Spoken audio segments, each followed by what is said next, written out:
Hi, it's Nick from Nick's Nutrition, and in this video I'm going to be talking you through my top 5 reasons why you might be experiencing cravings for high fat, high sugar food.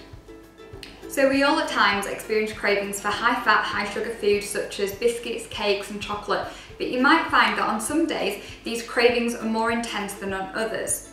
One reason might be due to a lack of sleep. When you've had a lack of sleep, the hormone that makes you feel hungry is actually increased. So this means if that you really try and get at least 7 to 8 hours sleep a night, you'll be more in control of your hunger hormones, so your hunger levels the next day, so you'll be able to make better food choices because your head will be doing the choosing and not your stomach. So the second cause of a food craving is often dehydration. So although your brain is clever, it's not that clever. And actually when you're feeling hungry, it might just be that your body is craving fluid or water. So my tip would be, if you're feeling a little bit peckish, go and grab a drink of water or a tea or coffee and see if you're still feeling hungry 10 to 15 minutes afterwards. So the third reason for food craving is true stomach hunger, so when you're feeling hungry. And if you're trying to lose weight, losing weight isn't about starving yourself, it's about taking on board slightly fewer calories than what you're burning off. And a key to keeping your hunger levels at bay is to have regular meals.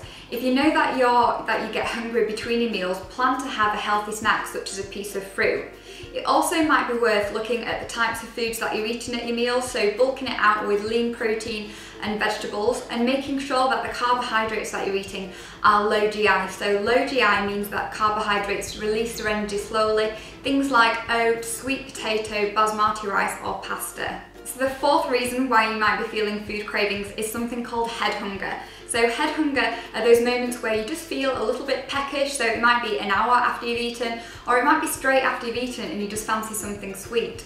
Often head hunger is triggered by boredom, so the first thing to do is go and distract yourself. Distract your mind, distract your hands, and then see if that food craving is still there. Other things that you can do is you can go brush your teeth, because when your teeth are nice and clean, you might not want to eat, or even chew some gum. So my fifth and final reason why you might be experiencing cravings for high fat, high sugar foods is because you're on the seafood diet. So if you see it, then you want to eat it. It's going to increase your cravings. So my tip is to keep high fat, high sugar foods at the back of the cupboard, even better not in the house at all, and have fresh fruit, healthy snacks available on hand. It's a lot harder to get to the biscuits if a load of freshly prepared fruit is in front of it. Things like nuts, things like dried fruit. All these foods will nourish you so much more than the high fat, high sugar foods that you think that your body is craving. So I really hope that you've enjoyed this video and found these tips useful. If you have, don't forget to give this video a thumbs up and subscribe, and I look forward to seeing you next week.